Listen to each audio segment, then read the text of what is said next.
Good morning, my class 12 students. Today we are going to discuss next topic in vapor pressure, that is known as azeotrops or azeotropic mixture beta, or we can say constant boiling mixtures.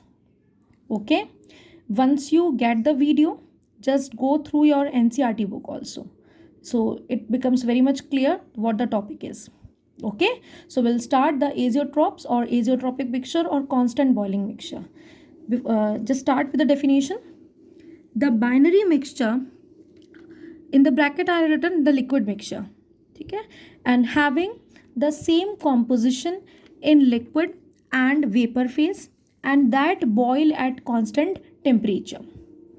Now the students, a very important thing that you are in the board class, so it's very much important while writing the answer you must underline the important terms in the definition. Okay, so here I also underlined some important terms. If you write these terms in your board examination when the question has been asked, then you must write these points and you get the full marks. Okay, so here I'm writing the binary mixture. So binary mixture is that in which one solute and one solvent is present. The important thing is to note that the liquid mixture, it means whenever the binary mixture is taken in which one solute and one solvent is taken, they are present both in the liquid form. Solute is liquid and the solvent is also a liquid. Okay, now they boil at constant temperature. Okay, and then they boil at constant temperature, the mole fraction of, suppose we have a two liquid we have a liquid solution in which solute is A and solvent is B. Okay, so in this beaker, the mole fraction of A which is present in the liquid phase is must equal the mole fraction of that component. That means that component is A which is present in the vapor phase. So it is the mole fraction X in the liquid phase and it is the mole fraction Y in the vapor phase. Okay, they must be equal. So when they are equal, they are known as azeotrops. Okay, at this condition, when a solution fulfill this condition, it is not possible to separate the components by fractional distillation. We have already learned the separation techniques in class 9th and 11th also. Basically, but just go with the books of 9th and 11th to know the basic principle. And I have written also here the fractional distillation principle works on the difference in their boiling point. Suppose we have a two solvent in a beaker. Suppose we have a ethanol plus water is there. So there is a large difference. We cannot say a large difference. There is a 20 degree or we can say 20 Fahrenheit difference. 20 Kelvin difference is there. Okay, so there is a difference in their boiling point.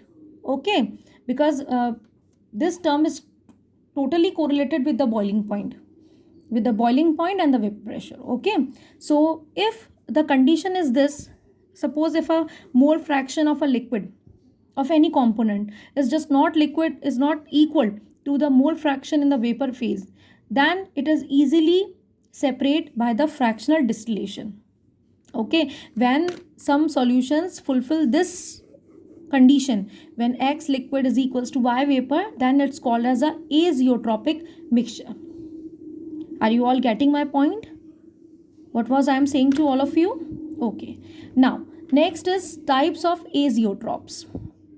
Okay students, now we are going to discuss the types of azeotrops. Just pay your full attention here. Okay, minimum, there's two types of azeotrops are there: minimum boiling point azeotrops and maximum boiling point azeotrops. Okay, here I am writing the example over here, that is 95% ethanol. That is, in a beaker, if there is 95% ethanol is present, then the another component is water, that is present in the 5%. If we erase the sign of percent, we got a decimal over here, that is 0.95 gram ethanol and 0.5 gram of water is present. Okay, so minimum boiling point, if we are talking about ethanol and water, okay, then we are going with the positive deviation, because this is an example of positive deviation from Raoult's law.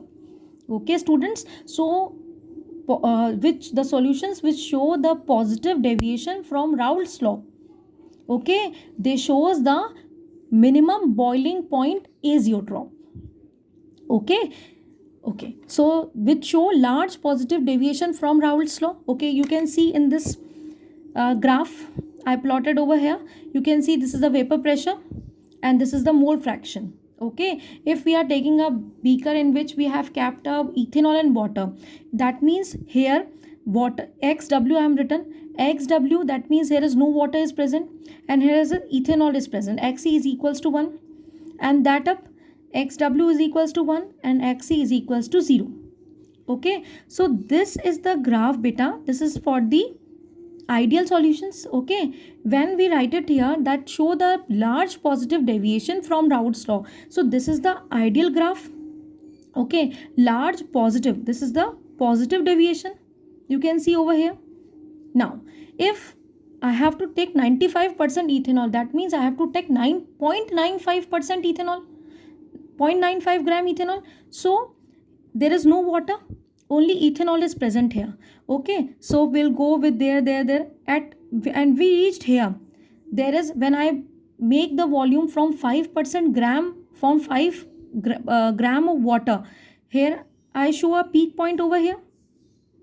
Okay, so the vapor pressure जो pressure है, it increases at this point, the vapor pressure increases. Okay, and when we plot a graph between temperature and mole fraction, we know the boiling point of ethanol is equals to 353 Kelvin and the boiling point of water is 373 Kelvin. Remember, I am going to write in the Kelvin form. So here is only ethanol is present. So what is the boiling point of ethanol? 353 Kelvin. What is the boiling point of water? 373 Kelvin. So it is high than this. Okay, at this peak point, I got a temperature over here. I got a boiling point over here. So this is less than the accurate boiling point. The accurate boiling point is 353 Kelvin. And when I got this peak, the vapor pressure is high. At this point, the boiling point is 351 or 352 Kelvin. So for the solutions which show the positive deviation, they have the total vapor pressure is the highest. So when the total vapor pressure is highest, then the boiling point decreases. Are you all getting the point? Okay, now we are going to discuss the next, that is known as the maximum boiling point, and I have taken the example, it is in your NCERT book also, that 68% nitric acid. When we are talking about 68% nitric acid beta, then there is 32% water is present in it. So large negative deviation, ठीक है, shows maximum boiling point azeotropic mixtures. Okay, when we are talking about nitric acid and water, this is an example of negative deviation from Raoult's law. In this case, once again, boiling point of nitric acid is 356 Kelvin. Okay, boiling point of water is 373 Kelvin. Okay, so this is the graph for the ideal solution. Large negative deviation means this type of graph we have. Okay, now, okay, here I am taking XHNO3, water is equals to 0. At this point, vapor pressure decreases, and when the vapor pressure decreases, at this point the temperature or boiling point increases. So this is all about the azeotropes. This is all about azeotrope, students. Okay. Students, in the next video, we are going to discuss the colligative properties and determination of molar mass. Okay, in this video, I am going to discuss a colligative property, one colligative property and related numerical. Okay, now we are going to discuss the colligative property. Basically, colligative word is derived from the Latin word. So, co means together, and ligate means to bind. Okay, basically colligative properties which depend the properties of solution. There are so many properties, but in our course we have to discuss only four type of properties. In these property, the basically the properties of solutions which depend only on the number of solute. Okay, remember we have already discussed this in our previous videos. Okay, the properties of solution which depend only on the number of solute particles. It does not depends upon its temperature. We have discussed in the vapor pressure, right? In solids and liquid solutions. Just go through the video. Okay, the properties of solutions which depend only on the number of solute particles do not depend upon their nature of the solute. Okay वो properties जो केवल किस पे depend करती हैं, हमने कितना solute लिया है, ना कि सॉल्यूट की नेचर पे कि सॉल्यूट कैसा है, इलेक्ट्रोलाइट है, नॉन इलेक्ट्रोलाइट है, कैसा है, इस पर डिपेंड नहीं करती. तो ये प्रॉपर्टीज़ कैसी प्रॉपर्टीज़ कहलाती हैं? Colligative properties. Okay, the properties of solution which depend only on the number of solute particles irrespective of their nature, do not depend upon their nature, relative to the total number of particles present in the solution are called colligative properties. Okay, so we have four colligative properties in our course. First is RLVP. It is easy to write in short forms. Okay, it is easy to remember. Okay, RLVP, EBP, DFP, O and OP.